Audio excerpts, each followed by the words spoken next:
I want to plant hydrangeas in my yard. A few years ago, I planted one, but it didn't do well and it died.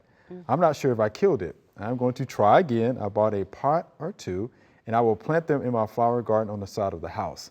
That spot gets plenty of sunlight and plenty of moisture, but not too much.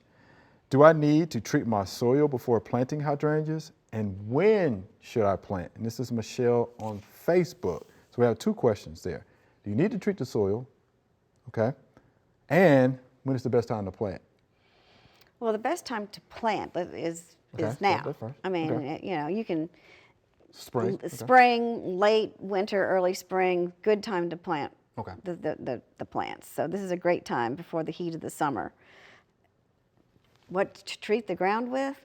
Well, he says he's got plenty of sun and moisture. What Yes, kind sun of hydrangea is already planting? Yes. Again, Yes. there's so many different types of hydrangeas and they need so many different requirements.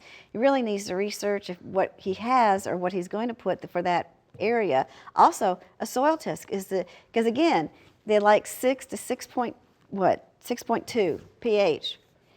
So, you know, that's a little more acidic than some places might be. So he may need to add some acid to the soil. Of course, remember, when you do that, it's not going to change it right away. Right, it's going to it's not take overnight. several months for the soil pH to change.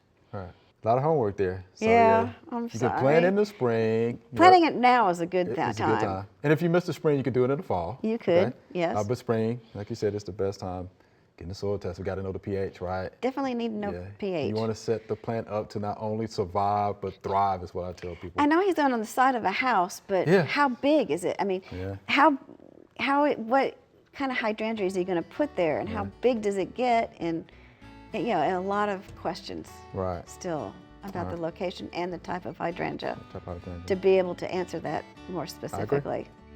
Thanks for watching the video. We hope you enjoyed. To subscribe, click below.